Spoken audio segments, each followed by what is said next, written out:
Bienvenidas, bienvenidos. Hoy es Yom Ha'atzmaut. Muchas felicidades. Felicidades a Israel por festejar un año más de nuestro retorno oficial a Medinat Israel, nuestro retorno oficial en 1948, aunque el sionismo empezó mucho antes que eso, en realidad.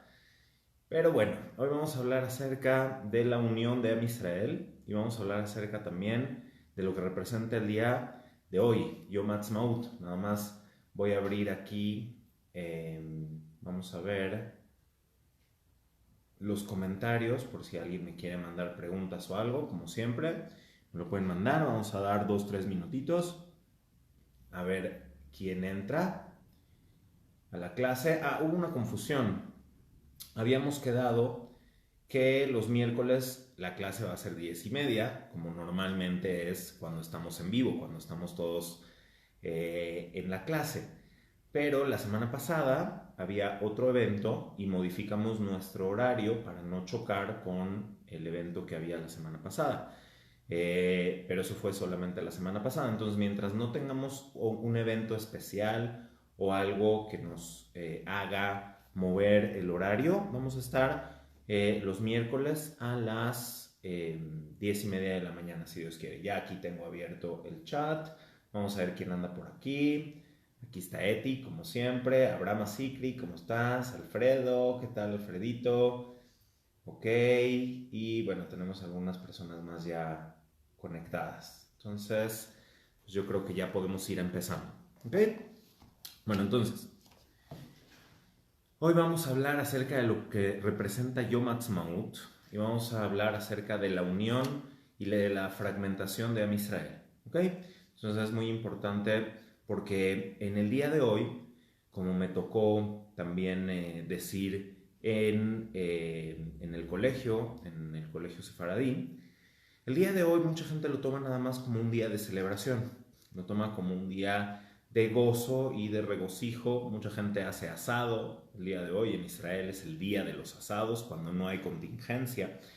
Entonces podría ser pues nada más un día de celebración. Obviamente no es un día religioso, aunque por supuesto implica celebraciones también espirituales. Por ejemplo, en la mañana se dice Alel, no se dice Tajanún, es decir, no nos ponemos tristes por nuestros pecados, por nuestras faltas, y decimos Alel, que es el canto de alabanza a Hashem por los milagros que nos ha hecho. Y por supuesto que la existencia de Medinat Israel es un gran milagro continuo y constante que se ha dado desde el principio hasta el día de hoy. No es solamente un milagro que pasó un día, son millones y millones de milagros que se están acumulando cada segundo mientras seguimos en nuestra tierra, mientras estamos en Medinat Israel. Entonces, pues vamos a hablar un poco acerca del proceso de cómo es que el judaísmo tiene que ver la oportunidad que nos presenta la actualidad. Y para eso, pues justamente vamos a mencionar las señoras que vienen a la clase de los martes. Van a estar pues muy contentas porque vamos a también retomar un poco de lo que veíamos en la clase de los martes. Vamos a retomar un poco la idea de la unión y de la fragmentación de Am Israel. Vamos a hablar sobre las tribus de Israel, vamos a hablar sobre la tribu de Yehudá, vamos a hablar sobre la tribu de Yosef y vamos a ver un poco también la pelea que hay, la pelea y en concepto la discusión que hay en Am Israel que nos hace hasta hoy en día visualizar la idea del sionismo y la idea, en este caso, de la vida secular, aunque uno sea religioso, pero los aspectos seculares de la vida estando en Israel como un estado.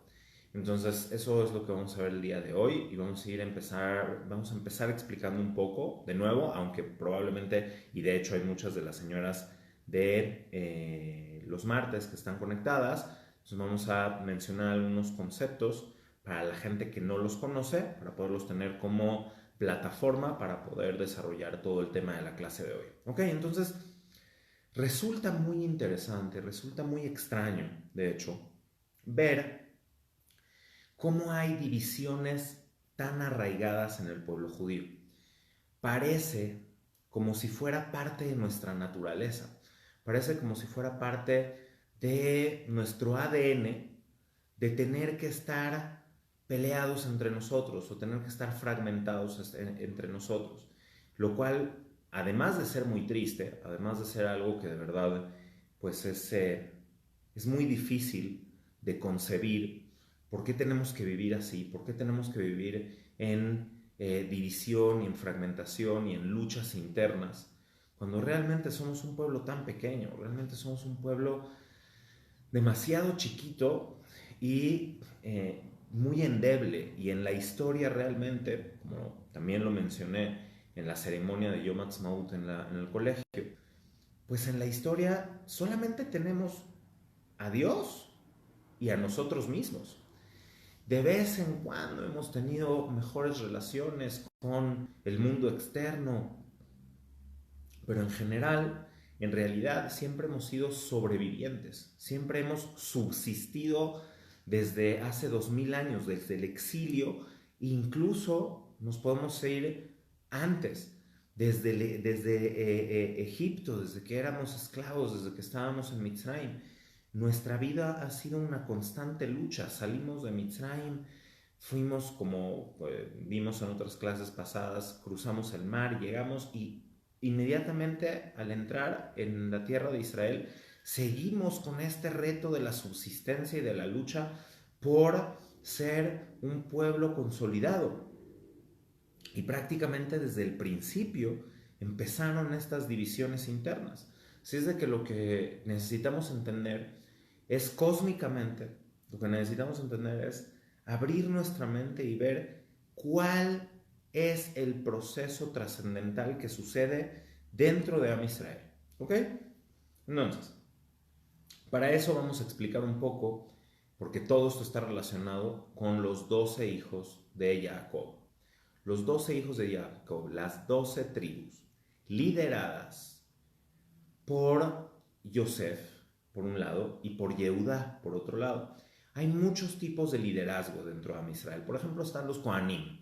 Los Kohanim son de la tribu de Leví y tienen también un liderazgo espiritual, tienen un liderazgo de relación con Dios. Por ejemplo, todos los que se dedican fuertemente a la espiritualidad, de cierta forma están relacionados con la tribu de Leví, aunque no seamos de la tribu de Leví. Aunque no seamos hoy en día descendientes de la tribu de Leví, pero estamos dedicados de alguna forma a lo espiritual, entonces tenemos una relación con el concepto de los Kohanim, con el concepto de la Keuná. Porque realmente la Keuná es hereditaria. Los Kohanim son quienes han nacido así, tienen una energía espiritual especial que los está dirigiendo a priori desde el nacimiento a relacionarse con Dios de una manera diferente, y por eso tienen mitzvot diferentes, tienen preceptos diferentes, tienen prohibiciones y restricciones diferentes al resto del pueblo de Israel. Ahora, por otro lado, la gente que está dedicada al comercio, el comercio en Am Israel estaba liderado, o era la idea que sustentaba el liderazgo de Isahar, perdón, de Zebulún, la tribu de Zebulún. La tribu de Zebulún, desde su emblema, que es un barco, porque la tribu de Zebulún estaba en las costas y eran mercaderes que llevaban y traían mercancías por el Mediterráneo. Entonces Zebulún tenía el liderazgo económico, el liderazgo de hacer negocios internacionales en esa época. Y al lado de Zebulún estaba su hermano Isahar, que Isahar solamente era hermano de Zebulún, no, pero había entre ellos una sociedad especial. La sociedad especial era que Zebulún, o los descendientes de la tribu de Zebulún se dedicaban principalmente al comercio, y a lo mejor por estar tan dedicados al comercio no tenían la capacidad, no tenían el tiempo, no tenían la oportunidad de desarrollarse tanto en el estudio de la Torá. Por otro lado estaba la tribu de Isahar. La tribu de Isahar no tenía salida al mar, el territorio de Isahar no tenía salida al mar, no era un territorio muy propicio para el comercio, y entonces Isahar se dedicaba a la Torá, al estudio de la Torá, a enseñarle a los jóvenes, a las nuevas generaciones la Torá. Eran maestros y eran estudiosos, a diferencia de la tribu de Leví, que la tribu de Leví estaba dedicada a la espiritualidad nacional, a la espiritualidad de la Keuná, del templo, del Bet HaMikdash, obviamente de la Torá y del liderazgo legal de la Torá, porque también los Kohanim eran, en muchas ocasiones, los Kohanim y los Leviim eran considerados también los líderes en materia de espiritualidad nacional y los jueces a quienes la gente iba a hacerles las preguntas que tenían todos los días. Entonces cada una de las tribus tenía una cierta relación con un liderazgo, y por eso son 12 tribus. Pero en particular, si lo analizamos a mayor profundidad, vamos a tener un liderazgo nacional de Yehudá y un liderazgo nacional de Yosef. Están llegando algunas preguntas, nada más las voy a leer porque están corriendo muy rápido las preguntas. Que si que si eran piratas, la tribu de Zebulún eran piratas. Bueno, la tribu de Zebulún no eran piratas, pero los piratas sefaraditas, los piratas sefaradim, es una historia muy interesante. Cuando los judíos son expulsados de España, se fueron a Holanda, muchos de ellos.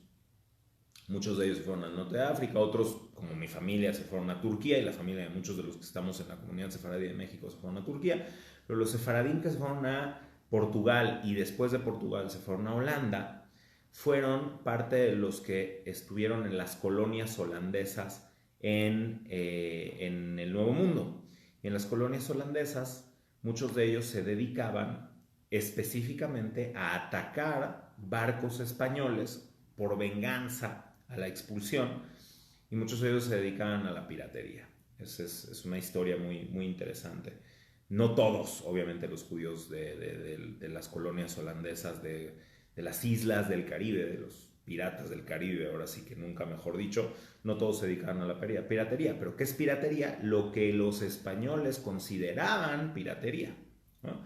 Entonces depende también a quién le preguntes qué es un pirata o quién es un pirata, pero sí existen tumbas de piratas judíos que se relacionaron con la tribu de Zebulún. No los zebulonitas eran piratas, sino que muchos años después, siglos y siglos después, los piratas judíos se relacionaron por el concepto de los barcos, de llevar y traer mercancía, se consideraron así. Ok, bueno, entonces todo lo demás son saludos. No, lo que pasa es que yo estoy viendo aquí que se mueve la pantalla con muchísimas cosas y no alcanzo a leer, entonces me tengo que voltear para acá. Pensé que eran preguntas sobre lo que estaba diciendo. Igual, adelante si tienen preguntas. Ok, entonces hay un liderazgo nacional especialmente relacionado con la tribu de Yehuda, y hay un liderazgo nacional especialmente relacionado con la tribu de Yosef. ¿Okay?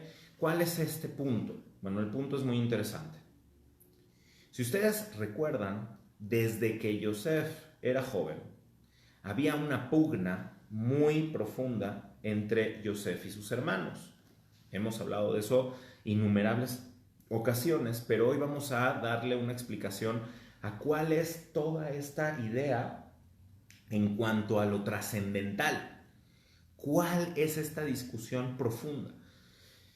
Siempre nosotros entendemos de que, bueno, Yosef tenía ciertas ideas que eran pues como revolucionarias, o que eran ideas fuera de tono de lo que sus hermanos aceptaban, y de que era de alguna forma ciertamente soberbio, y de que tenía cierta forma de ser que era un reto constante para sus hermanos. Incluso hablaba mal de ellos, etcétera, etcétera. ¿Okay? Ese es el punto que nosotros sabemos que llevó a los hermanos de Yosef a querer venderlo y deshacerse de él. Pero al deshacerse de él también se trata de deshacer las 12 tribus de Israel. Ellos no sabían, pero Jacob sabía que para que Israel se consolidara tenían que estar las 12 tribus de Israel todos juntos. Entonces, hay algo mucho más profundo en todo esto. Hay una discusión mucho más trascendental entre Yosef y entre Yehudá. Nosotros, ¿qué somos? Fíjense, hay algo que no nos damos cuenta, que todo el tiempo lo decimos y no nos damos cuenta. Nosotros nos autodenominamos a nosotros mismos como Yehudim, en español judíos. ¿Qué es judíos? Judíos de la tribu de Yehudá. Por eso nosotros nos denominamos como judíos. Pero realmente, si fuéramos completamente congruentes con el mensaje de la propia Torá, nosotros somos Bené Israel, somos los hijos de Israel. ¿Cuántos son los hijos de Israel? Los hijos de Israel son 12, no solamente la tribu de Yehudá. Entonces es algo muy extraño que tenemos que explicar hoy. ¿Por qué nos autodenominamos como judíos? Bueno, hay una razón histórica. La razón histórica es el exilio de las 10 tribus de Israel. Esto fue antes de la destrucción del primer templo, cuando el rey Sanjerib de Asiria llegó al territorio nacional de Israel y atacó a las tribus externas. Si alguien ve el mapa, pueden entrar en internet y pueden ver el mapa de cómo estaban divididas las 12 tribus de Israel en los 12 territorios, que realmente son 12 territorios y son 12 tribus, pero son 13 tribus, porque la tribu de Yosef estaba dividida en dos, en Efraín y Menashe, lo vamos a ver más adelante, ¿ok? Porque la tribu de Leví, justamente porque estaba dedicada a la espiritualidad, no tenía un territorio. El hecho de darle un territorio a una tribu ya lo hace relacionarse directamente con los aspectos mundanos, materiales. La tribu de Leví, que estaba dedicada exclusivamente a lo espiritual, no tenía un territorio, ¿ok? Entonces, históricamente, Sanjerib llega y en su lucha, en su guerra, exilia a las 10 tribus de Israel. ¿Cómo sabemos que eran 10 tribus?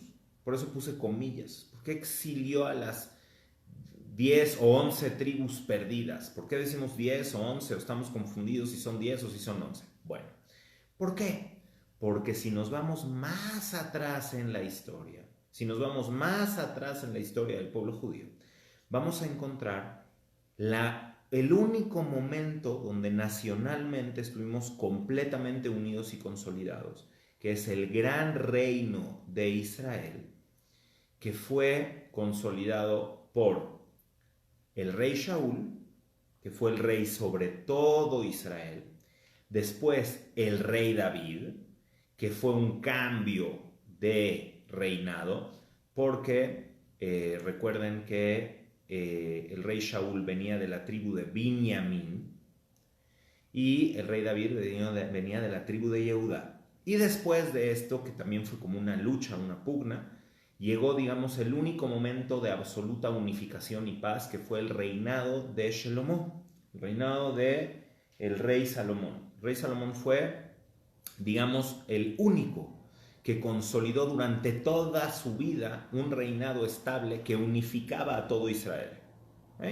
Y también el nombre Shelomó está relacionado con la plenitud y la consolidación. Shalom, de paz, pero también de Shelemut, de plenitud y de absoluta unificación. ¿Ok? Entonces, muere el rey Shelomó y su hijo Rehabam, tiene una nueva pugna con otro líder de la tribu de Efraín que se llamaba Yerobam ben Nebat. ¿Quién era este Yerobam ben Nebat? ¿Quién era este señor Yerobam ben Nebat? Yerobam originalmente era una persona que tenía dentro de su liderazgo, era un gran líder, Yerobam ben Nebat, tenía también mucha crítica contra el rey Shlomo, contra el rey Salomón. A grosso modo, no podemos ver toda la historia ahora, pero les recomiendo mucho ahorita en la cuarentena, agarren un Tanaj y lean la historia de Melahim, del libro de Melahim. Idealmente tomen un Tanaj con explicación, hay unos muy buenos en español, para poder ver toda la interpretación de los sabios de Israel sobre lo que el Tanaj menciona y todas las explicaciones profundas de eso, y no nada más verlo por encimita. Pero vean el Tanaj y dense cuenta de esta historia tan interesante. Entonces, Jeroboam es un crítico del rey Shlomo. Esto lo podemos saber bien en el Talmud, está en Masejet Sanedrín y en varios lugares.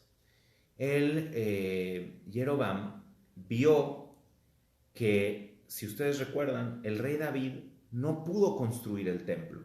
Él no fue adecuado, no le fue permitido construir el primer templo. ¿Por qué? Porque de acuerdo a lo que le transmitió Dios a través del profeta Natán, creo que era el profeta Natán, él tenía sangre en sus manos, había hecho muchas guerras, había hecho muchas luchas y no podía ser construido a través, por más de que era un gran justo y un gran tzadik y un hombre muy elevado, él tuvo que librar luchas, tuvo que librar guerras y entonces en su época no se pudo hacer el templo, no se pudo hacer el Bet HaMikdash. Entonces fue su hijo Shlomo el que construyó el Bet HaMikdash, pero David no se quedó con las manos vacías. Dijo él, yo no puedo construir el Bet HaMikdash, pero puedo empezar a preparar el terreno para eventualmente construir el Bet HaMikdash. ¿Cuál es este terreno? Lo que conocemos hoy en día como el Monte del Templo, Ara Moriah. El Monte del Templo, si ustedes ven la topografía del Monte del Templo, se van a dar cuenta que es una montaña que está cortada, está aplanada. La montaña tiene diferentes altitudes. En ciertas partes la montaña fue rellenada con tierra para darle un nivel de amplitud que estuviera exactamente a la misma altura.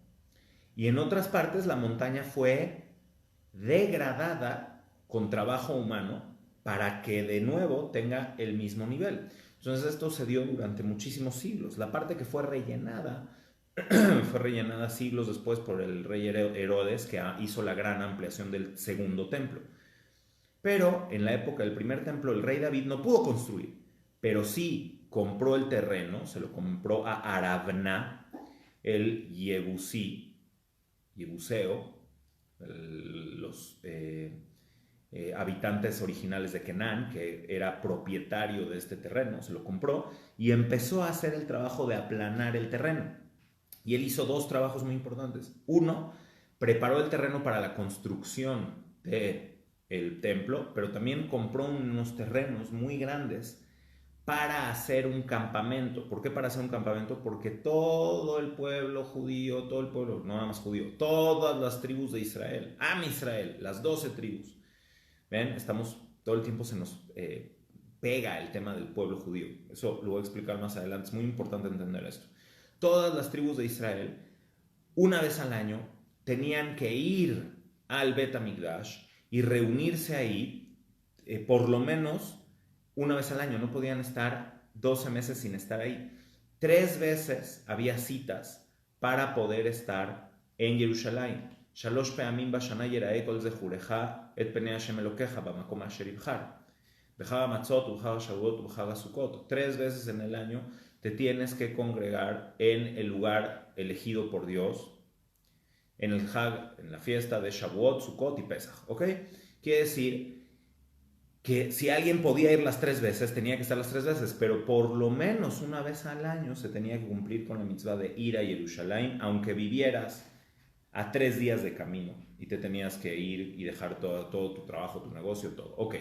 Entonces todos estos peregrinos, toda esta gente que venía desde lejos, tenían que quedarse en algún lado. Entonces, mucha gente eran invitados en las casas y muchos otros traían con ellos sus casas, sus tiendas móviles, sus casas de campaña, por decirles de alguna manera. No se llamaban así en esa época, son ohalim, sus habitaciones móviles, literalmente, oel es techo, es su techo, traían sus pieles o telas con las cuales hacían un techo y acampaban, hacían su casa en el campo. Entonces el rey David consiguió unos terrenos enormes y los compró y los acondicionó para que la gente pudiera hacer ahí sus casas. Y sin embargo, el rey Shlomo, que sí pudo construir el templo, hizo en esos terrenos, construyó un palacio enorme para su esposa, la hija del faraón, porque el rey Shlomo se casó con la hija del faraón de aquella época. Entonces, si me voy a ese lado, ya no nos alcanza el tiempo para explicar todo, pero Shlomo tenía un plan trascendental. Él quería casarse con muchas mujeres de muchas naciones para acercarlas al judaísmo, para acercarlas a la Torá. ¿Okay? El judaísmo es de la tribu de Yehudá. ¿Okay? Para acercarlas a la Torá y entonces hacer que regresen a sus naciones sus hijos y sus nietos con un liderazgo que unificara a todo el mundo para que todo el mundo pudiera conocer a Hashem. Entonces era de alguna forma una visión de Tikkun Olam a través de esto, pero estaba mal, porque no es la forma de hacerlo. No me puedo meter a explicar el tema de Shlomo porque se nos acaba el tiempo. Pero el chiste es de que Jeroboam ben Nebat, que era de la tribu de Efraín, se quejó amargamente y hizo un movimiento, ahora sí que un movimiento disidente, mencionando que lo que había hecho el rey Shlomo era algo muy malo, que él había actuado en forma autoritaria y había tomado unos terrenos que era para la unión de todo el pueblo de Israel.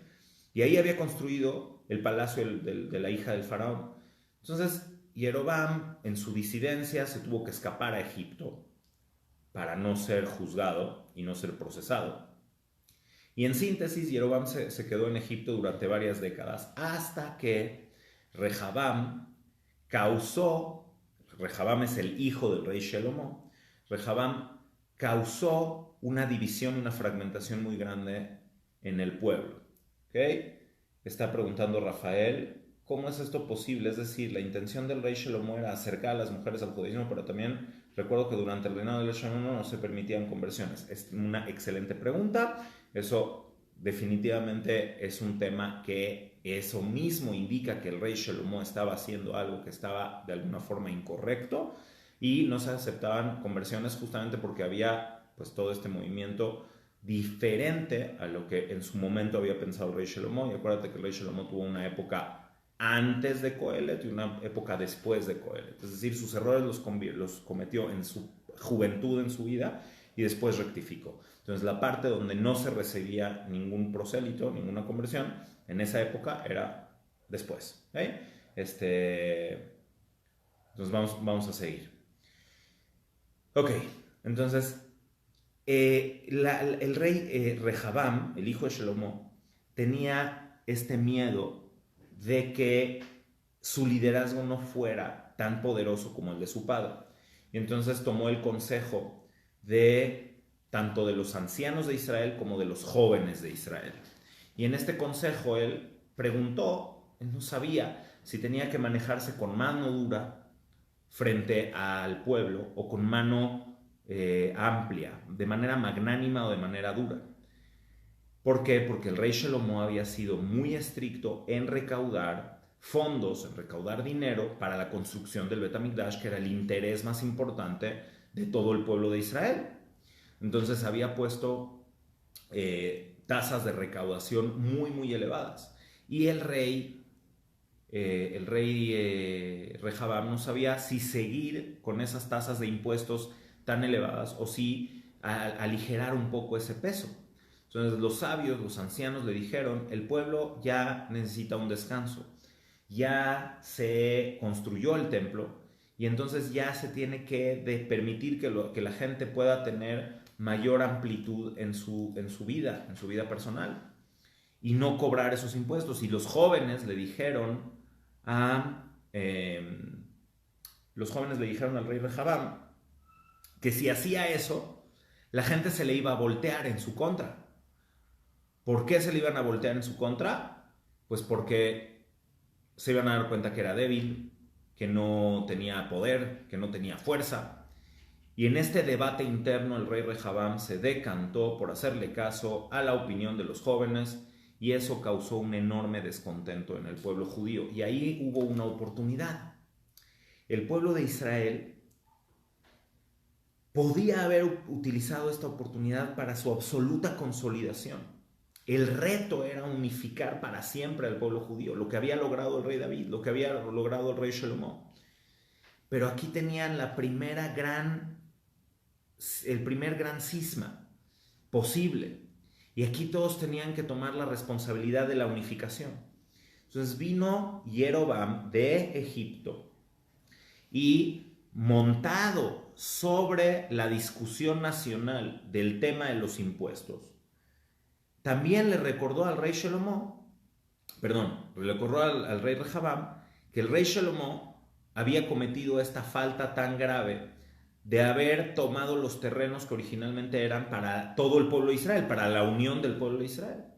Y, long story short, porque de verdad se nos está pasando el tiempo, long story short, el pueblo de Israel, en vez de consolidarse, se terminaron dividiendo. Cuando se dividieron las 10 tribus, de las 2 tribus quedaron 2 reinos. El gran reino de Israel, liderado por el rey Jeroboam, ese disidente político original, y la tribu de Yehuda junto con la tribu de Binyamin. ¿Por qué quedaron la tribu de Yehuda y la tribu de Binyamin juntas? Porque entre ellos dos tenían la sociedad del Bet HaMikdash. El Bet HaMikdash, el lugar más sagrado, está construido justo en medio de la tribu de Yehuda, que fue la ciudad de Jerusalén, donde reinó el rey David, y la tribu de Binyamin, que está pegada a la tribu de Yehuda, y ahí es donde se construyó el Bet HaMikdash. Entonces, este rey Jeroboam, el primer rey del reino de Israel, es donde se sesga completamente de ese liderazgo, vamos a decir, disidente, y es avalado por Hashem mismo como rey de Israel. O sea, no era cualquier tipo. Era avalado por Dios mismo para ser el líder de las tribus de Israel. Lo nombraron proféticamente a él como rey. Pero aquí es donde todo se termina rompiendo y se fragmenta hasta nuestros días. El rey Jeroboam se da cuenta que 3 veces al año hay que ir a Jerusalén. Acuérdense, su queja inicial fue: ¿cómo es posible que el rey Shlomo le quitó el territorio, le quitó los terrenos originales a la gente para que fueran al Bet HaMikdash? Pero ahora él tiene un gran problema. Si él permitía que todas las tribus de Israel siguieran yendo al Bet HaMikdash, iban a ver ahí al rey Rehabam y se iban a dar cuenta de que el liderazgo el reinado de David, porque solamente los reyes descendientes de la casa de David pueden sentarse dentro del templo. Todo el resto de la gente tiene que estar parada. Entonces solamente el rey Rehabam se iba a sentar, y además el rey descendiente de Judá tenía que leer la Torá en el momento de la congregación, mitzvah de Akhel. Tenía que leer la Torá y todo el mundo iba a ver eso. Entonces ahí le entró a Jeroboam el miedo, el pánico de que eventualmente las tribus de Israel regresaran bajo el liderazgo de Yehudá, y entonces mandó a cerrar los caminos y mandó a bloquear la ida, como era una mitzvah, la ida a Jerusalén. Es decir, lo primero que lo motivó a rebelarse contra el rey Shlomo, que era la supuesta unión de Am Israel, ahora lo llevó a separar a todo el pueblo de Israel. Es terrible, es una locura. Y además puso soldados en el camino para que nadie pudiera ir del otro lado, y si alguien se atrevía a ir del otro lado, los mataba. Pero entonces, esto es un terrible problema. El terrible problema es que La gente necesita ir al Bet HaMikdash, la gente necesita ir al templo, necesita ir a hacer sus ofrendas anuales, Pesaj. ¿Qué van a hacer? Y entonces construyó 2 santuarios y puso ahí altares profanos fuera de Jerusalén, y además terminó también poniendo los famosos becerros de oro de Jeroboam. O sea, un desastre absoluto y un desastre total. Y la división de Am Israel desde esa época hasta hoy en día. Entonces, tenemos el reinado de Efraín, el reinado de Israel, que es Yosef, y el reinado de Yehudá. Que esto no hace más que representar algo que espiritualmente es mucho más profundo. Dina pregunta, ¿fue el último rey? El último rey de Israel fue Tzidkiyahu, ¿okay? Fue el último rey de Yehudá, porque ya habían sido exiliadas las 10 tribus. Entonces, en esta división de las 10 tribus y de las 2 tribus, se mantuvo una dualidad en Am Israel que viene desde el liderazgo de Yosef y el liderazgo de Yehudá. Yosef, como ustedes recordarán, quería y tenía la intención de un liderazgo mucho más abierto, mucho más internacional, mucho más hacia afuera del pueblo judío. En cambio, Yehudá tiene un liderazgo mucho más interno, mucho más espiritualmente comprometido con la parte interna de Am Israel, no nada más con lo que representa Israel hacia afuera. Entonces, por eso también Yosef estaba mucho más dedicado a lo externo.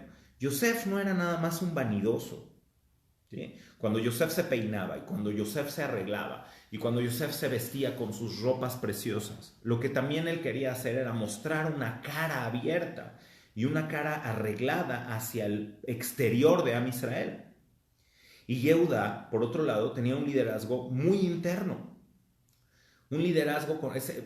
Yehudá es el rey de sus hermanos, pero Yosef es el rey de Mitzrayim, es el virrey de Egipto. ¿Se acuerdan? Quiere decir que el liderazgo de Yosef es un liderazgo mucho más hacia lo externo.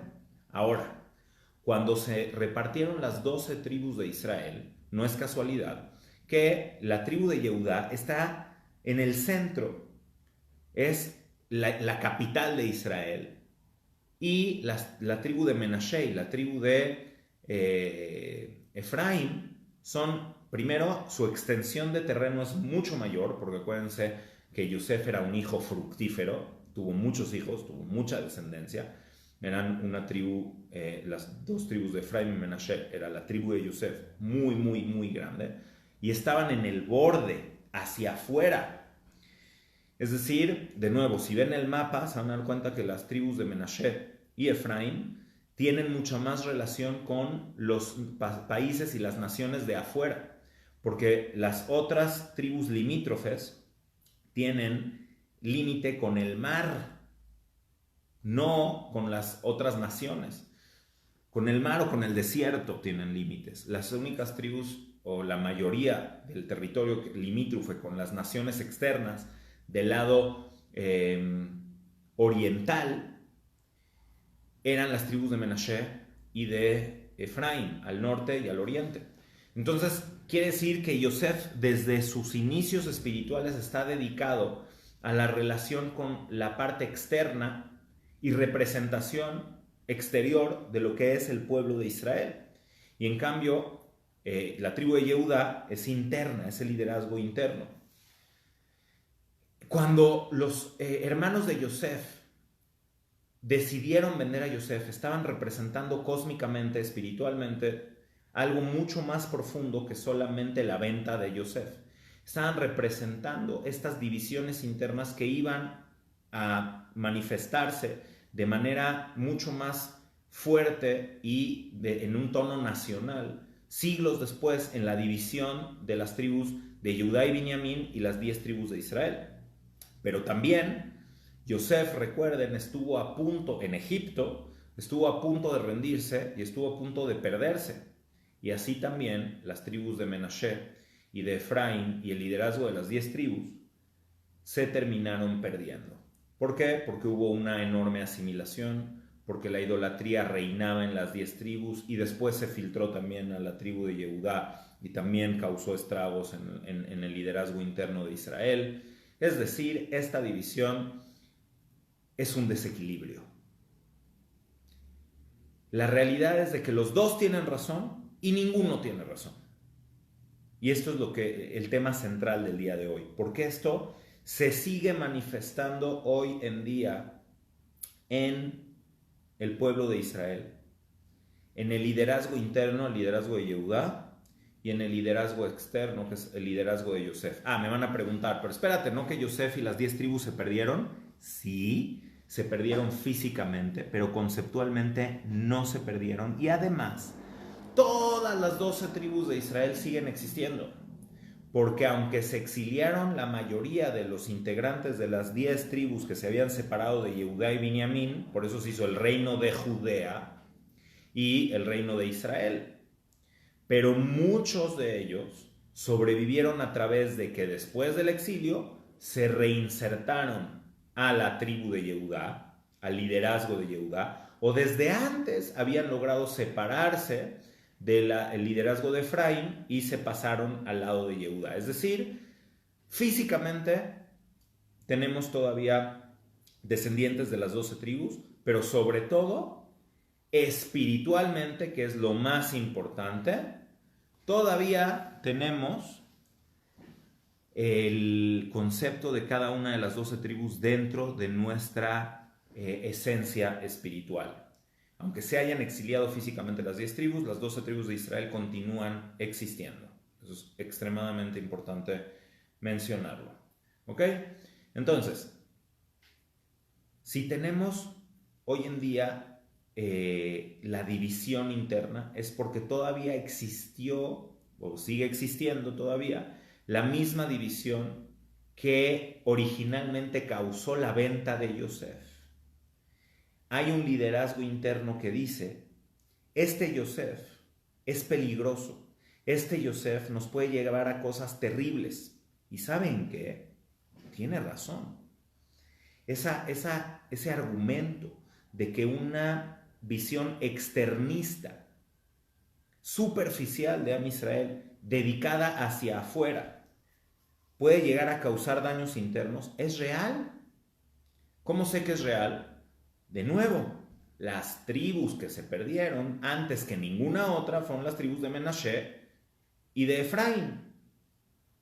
Y después las 10 tribus que fueron exiliadas por Sanjerib. Porque primero la tribu de Menashe y la tribu de Efraín se asimilaron en esta apertura hacia lo exterior. Terminaron asimilándose, terminaron haciendo idolatría, terminaron introduciendo conceptos de los pueblos externos hacia adentro de ellos y terminaron perdiendo su identidad. Pero por otro lado, si Yehudá, que es el liderazgo interno, no mantiene un equilibrio, entonces esto también termina siendo destructivo internamente, porque el liderazgo de Am Israel es primero y antes que nada hacia adentro, pero también es un liderazgo que tiene que ver con el Tikkun Olam, con el Tikkun de todo el mundo. Entonces aquí vemos por qué hay espiritualmente un sector del pueblo judío que solamente se preocupa por sí mismo, por internamente, por ahora sí, bien dicho, el pueblo judío es un sobreviviente. ¿Okay? Cuando fueron exiliadas las 10 tribus de Israel, nosotros fuimos exiliados un poco después a Babilonia. ¿Okay? Y ahí fuimos llamados judíos, porque solamente veníamos del reino de Judea, de Yehudá. Ahí fue cuando nos empezaron a llamar todos Yehudim. ¿Cuál es el primer Yehudí que aparece en el Tanaj? A ver, trivia, para todas y todos. ¿Cuál es la primera persona que aparece nombrada como Yehudí en el Tanaj? ¿Quién sabe? Mordejai. Mordejai era de la tribu de Binyamin y sin embargo es conocido como el hombre Yehudí, como Ish Yehudí allá Beshushana Birá. ¿Por qué se le llamaba Yehudí? Porque provenía del exilio de Yehudá. Entonces, a partir de ahí, el pueblo judío es un sobreviviente que tiene que mantenerse con la fuerza interna de Israel y no la fuerza externa de Israel. Ahora bien, va a llegar un momento, y está llegando el momento, donde se nos va a volver a presentar la oportunidad de la unificación o de lo contrario. Y vemos que esto es repetitivo en toda la historia. Esto es un patrón que se va repitiendo, esto es un patrón que se va dando en el pueblo de Israel constantemente. Las oportunidades de unión y las oportunidades de división. Y está completamente relacionado con el Omer. Quien no haya visto la clase pasada sobre el Omer, por favor véanla. Entonces, aquí, cósmicamente, se vuelven a unificar las tribus de Israel en concepto. Está Yehudá, que es el liderazgo interno. Está Leví, que es el liderazgo espiritual. Está Zebulún, que es el liderazgo comercial. Está Isahar, que es el liderazgo magisterial. Están todas las tribus de Israel nuevamente reuniéndose sobre la tierra de Israel, sobre Medinat Israel. Y hay dos fuerzas principales que siempre han estado ahí, que pugnan por las diferencias que tienen internamente. Hay una parte de Israel que dice: no podemos estar todo el tiempo relacionados solamente con nuestra identidad interna. No podemos seguir siendo solamente los judíos del exilio. Tenemos ahora que ser otra vez Israel hacia lo externo, hacia el liderazgo hacia afuera. Y está de nuevo el liderazgo interno de la tribu de Yehudá diciendo: sí, pero entonces nos vamos a asimilar. Y si nos asimilamos nos vamos a perder, y si nos perdemos vamos a perder nuestra esencia y ya no vamos a tener razón de existir. La misma pugna de Yehudá y de Yosef otra vez presente. Y la división de las tribus está otra vez, como hace miles de años. Podemos llegar a unificarnos o podemos disolvernos otra vez y seguir fragmentados. Todas y todos de alguna forma queremos ver los días del Mashiach. Queremos ver la unificación y la paz mundial. Y pensamos que el Mashiach es uno solo. Y esto es algo que, todo esto es lo que dice Habacuc lo dijo cuando murió Herzl. Él fue invitado a dar una conferencia en la conmemoración de su aniversario luctuoso. Se hicieron se hicieron varias intervenciones y el único representante religioso fue Rav Kook, Abraham Yitzhak Cohen Kook. Entonces, en ese momento mucha gente no entendió por qué apoyó al movimiento sionista secular. Y en general no entendieron que habló acerca del Mashiach en ese momento. Él habló acerca del Mashiach de David y también habló acerca del Mashiach de Yosef. Desgraciadamente, nosotros estamos acostumbrados a ver una visión mesiánica que no necesariamente es la versión judía del mesianismo, no es la versión de Am Israel. Muchas veces estamos acostumbrados a ver una versión mesiánica occidental, donde hay un salvador, un redentor que salva a todo el pueblo y a todo el mundo. No necesariamente es así. El proceso mesiánico es un proceso que se da representado por un líder o por liderazgos en particular, que es una persona, pero es un liderazgo representado por muchas personas. Entonces tenemos Mashiach ben David y tenemos Mashiach ben Yosef. Tenemos el liderazgo de David y el liderazgo de Yosef. David viene de la tribu de Yehudá, pero David tiene la fuerza de unificación. Así como el rey David logró unificar a todo el pueblo y el rey Shlomo logró unificar a todo el pueblo, el rey David tiene también la potencial capacidad de unificar a todas las tribus. Cuando estamos hablando entonces del Mashiach ben Yosef y del Mashiach ben David, sabemos, sobre todo los sefaradim, hemos guardado esta tradición mucho más, que el Mashiach ben Yosef viene antes que el Mashiach ben David y que la funcionalidad de el Mashiach ben Yosef se refiere al levantamiento físico de Israel, al levantamiento físico del Estado de Israel. Entonces, todas las personas que se han relacionado con el liderazgo externo o con el liderazgo estructural del pueblo de Israel representan al Mashiach ben Yosef, liderados por sus diversos líderes. Ahora, muchas veces estos líderes están fragmentados con el liderazgo interno y con el liderazgo espiritual. Sí, porque las tribus de Israel siguen fragmentadas, pero eso no implica que son parte del proceso unificador que nos va a llevar eventualmente al Mashiach ben David, que va a hacer la unificación real del pueblo de Israel y eventualmente la redención de todo el mundo también. Entonces, sin el Mashiach ben Yosef, no hay Mashiach ben David. Ahora los sefaradim tenemos la tradición de pedir en nuestra tefilá que no muera el Mashiach ben Yosef, que no muera el Mashiach hijo de Yosef, porque hay una idea de que el Mashiach hijo de Yosef tiene que morir para que subsista el Mashiach ben David. Nosotros pedimos, y lo cual significa que si pedimos es porque eso puede ser cambiado.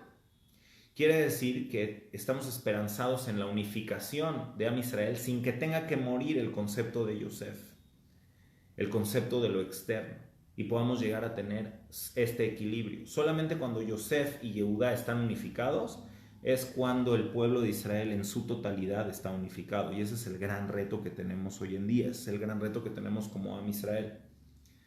De hecho, si nos damos cuenta, en la profecía del profeta Yehezkel, la profecía de los huesos secos, que por cierto es la base inspiracional para el himno del Estado de Israel, la tikvá, la esperanza, se refiere a la tikvá, la esperanza que está manifiesta en el libro de Yehezkel. Y ahí habla de los huesos secos que van recobrando la vitalidad y finalmente reviven. Esta es la resurrección de Israel como pueblo. También es la resurrección de los muertos después de que el proceso mesiánico termine y vuelvan a resucitar los muertos, pero es la resucitación de todo el pueblo en concepto. Esto es muy profundo y esto es poderosísimo. Primero, resucitaron los huesos como físico. Primero, esos huesos secos empezaron a recobrar vitalidad y empezaron a tener venas, músculo, cuerpo, órganos. Y luego que el cuerpo, todo el cuerpo estuvo ya resucitado en el aspecto físico, después llegó el espíritu, en la profecía de Yehezkel, llega el espíritu y levanta el cuerpo. ¿Qué quiere decir? Que en el proceso mesiánico, en el proceso de la redención, también primero se tiene que consolidar el cuerpo de Israel. O sea, primero en el orden de las cosas se va a dar la resurrección del cuerpo, que es lo que está pasando. La tierra de Israel revivió. La tierra de Israel era un desierto seco que no dejaba crecer ahí ni siquiera una berenjena, nada. Era un desierto que llegaban imperios, el imperio romano, el imperio persa, el imperio helenístico, el imperio otomano, y trataron de hacer florecer esa tierra y nadie pudo hacerla florecer. Regresa el pueblo de Israel al final del siglo XIX. Empiezan a regresar a la tierra de Israel, empiezan a cultivarla, Keren Kayemet. a poner árboles, en un desierto, sembrar árboles. El único país que ha tenido una tasa de forestación positiva es el pueblo de Israel, la tierra de Israel. En todo el mundo cada vez hay menos árboles, en un único lugar en el mundo donde cada vez hay más árboles es en Israel. En ese desierto implantable, en ese desierto donde no crece nada, porque regresa su vida cuando regresa el pueblo y empieza a producir, empieza a florecer. Pero no nada más la tierra, la economía, la vida física, el liderazgo externo. Y empieza a ser un cuerpo. Y cuando el cuerpo ya empieza a estar listo, también ya está listo para empezar a recibir la espiritualidad. Dividir a Yosef y Yehudá es como querer dividir un cuerpo de la cabeza al corazón. Porque cada quien tiene un liderazgo especial. La cabeza es un liderazgo y el cuerpo es otro liderazgo. No se puede dividir. Dividir a Israel es matarlo. Así como dividir la cabeza del cuerpo es matarlo. A los dos. Entonces llega un punto donde nos encontramos hoy. Y este es el cierre de esta clase. Va a haber muy pocos valientes que apuesten y luchen por la unión de Israel. La mayoría de las personas va a seguir con la tradición o de Yosef o de Yehudá, de liderazgo hacia afuera o de liderazgo hacia adentro. Y por eso hay esta pugna aparente en Israel hasta el día de hoy. Pero cada vez hay más personas que se dan cuenta que realmente tenemos en la mano la oportunidad de la unificación de Israel y de la redención final, y que sí tenemos que hacer algo al respecto. Hay gente que espera al Mashiach sentado y no están listos para hacer lo que les toca. Esperar al Mashiach tiene una implicación activa. Tiene la implicación activa de que tienes que hacer lo que a ti te corresponde para que esa visión de unificación y de redención suceda. Y de alguna forma, Herzl dijo, si ustedes lo desean, esto no será una leyenda. Los sionistas físicos tienen un problema. ¿Qué es el sionismo hoy en día? Hay un conflicto en el sionismo hoy en día. El concepto del sionismo era la lucha por la creación del Estado de Israel. Bueno, el Estado de Israel ya existe, y no nada más existe, se mantiene, y es muy fuerte y muy poderoso. La parte física ya se está consolidando. Entonces, toda la ideología espiritual detrás de la parte física se empieza a desmoronar. Y hoy en día la juventud dentro de Israel mismo, dentro del Estado judío, y en todo el mundo, si estamos fuera de Israel, entonces el sionismo es relacionarse con el Estado y etcétera, etcétera. Pero el sionismo que está constricto únicamente a la parte física tiene una crisis. Porque, ¿cuál es ese movimiento y ese liderazgo? Por supuesto, está las luchas que tenemos todo el tiempo por nuestra subsistencia en contra de la gente que quiere hacernos y que nos sigue, que quiere aún hacernos daños y destruirnos, y nuestros vecinos, y todo el problema con los palestinos y todo lo que sucede en los problemas políticos que tenemos. Sí, eso es el sionismo físico. Pero originalmente, si se dan cuenta, en el siglo XIX, todas las mujeres y todos los hombres que abandonaron todo por la construcción de Am Israel y de Medinat Israel tenían una idea, tenían un ideal, tenían algo espiritual por lo que luchar, aunque fuera un asunto físico, aunque fuera la materialización de la ideología del sionismo, era algo que los elevaba espiritualmente. Entonces, así como Herzl en su momento dijo, si quieren, si ustedes lo desean, esto no es una leyenda, habemos personas que deseamos y que queremos y que visualizamos un sionismo mucho más elevado, que va hacia el ideal de la construcción de Am Israel. Entonces, habemos todavía algunas personas que seguimos luchando por ese sionismo unificador, por esa visión que es la visión eterna de la unión de Am Israel. Es el hacer tu parte, el trabajar, el hacer tu parte para hacer que el Mashiach se manifieste y se consolide en el mundo. Es esa visión que está en nuestras manos. No todo, por supuesto, pero en nuestras manos está hacer lo que nos corresponde para que finalmente esa visión mesiánica llegue a este mundo. No nada más para el beneficio de Israel, sino para el beneficio de toda la humanidad. Pero tenemos que trabajar por la unión de Am Israel. Y hay otras personas que siguen con la tradición de la pugna y la división. Les voy a contar una pequeña historia. Hace unos años, ¿sí?, fui nominado al premio Herzl. Fui nominado al premio Herzl que dan aquí en México. Y hubo gente que dijo, ¿cómo le vamos a dar el premio Herzl a un religioso?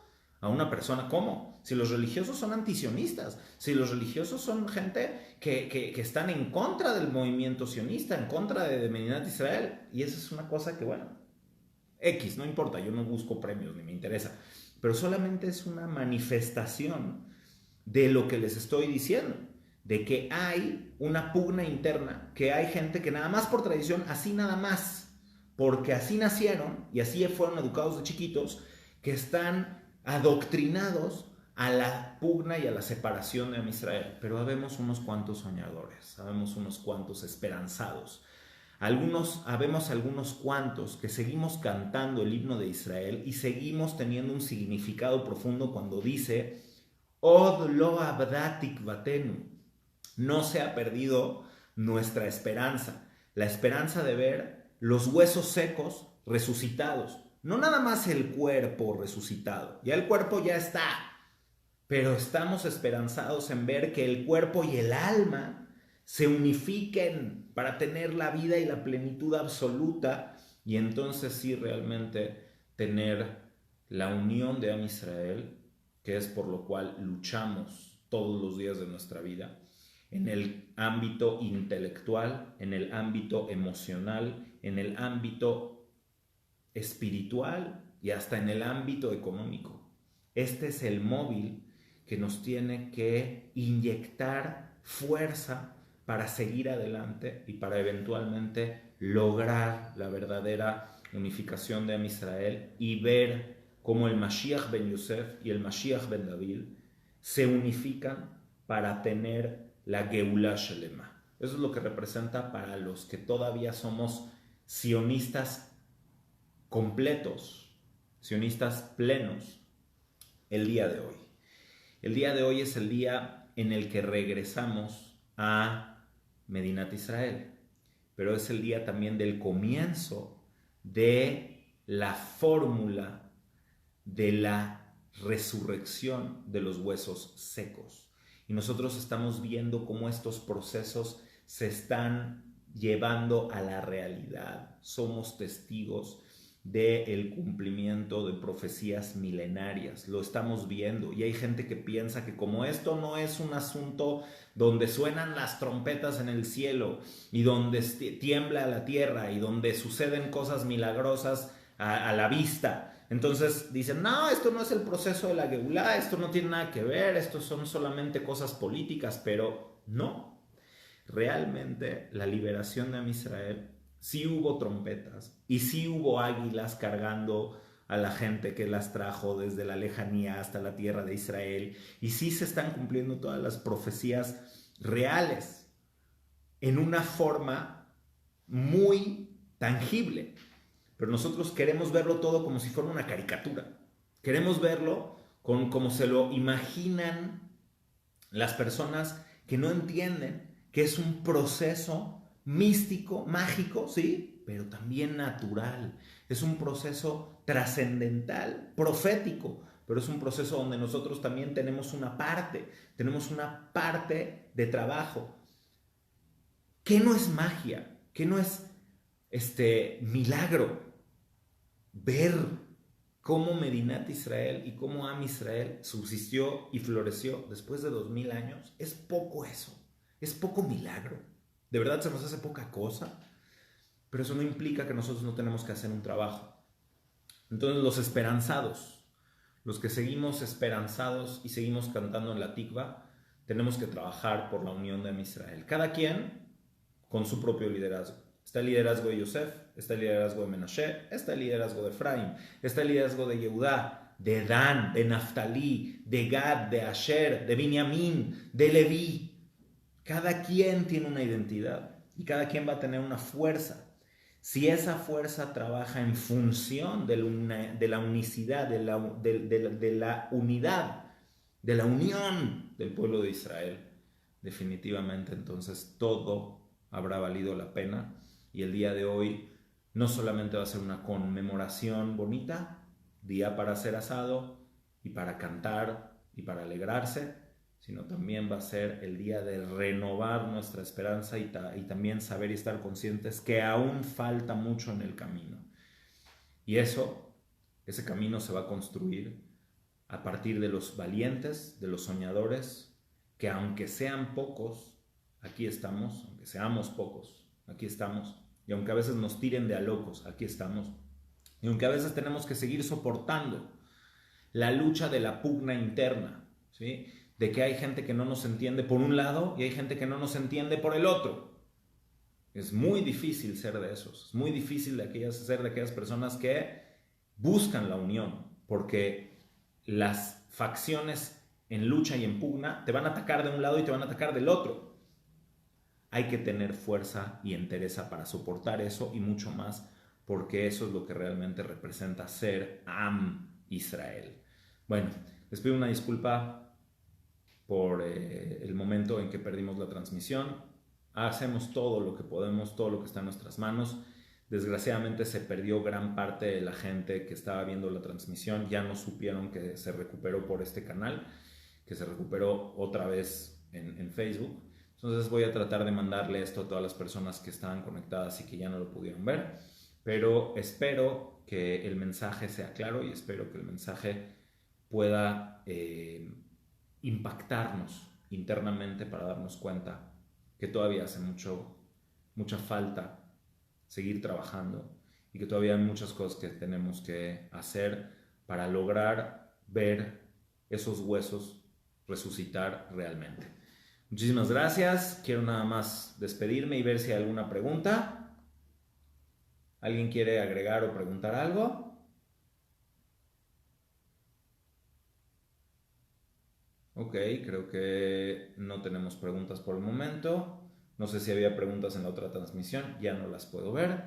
Entonces, pues bueno, me voy a despedir el día de hoy y espero que nos veamos, Besdat Hashem, la siguiente semana. Hoy fue una clase un poquito más larga, pero creo que valió la pena. Estábamos todos de acuerdo que de verdad valió la pena por un tema tan así. Y solamente les di la puntita del iceberg. Créanme que este es un tema que quien realmente lo entiende y entiende los procesos espirituales, trascendentales, históricos de Am Israel, tiene una visión completamente diferente de su lugar en el mundo como judío, como parte de Am Israel, y actúa también de manera diferente. Muchas gracias a todas, a todos. Pues terminamos aquí. Les mando un gran abrazo, un gran saludo y los veo la próxima. Bye bye.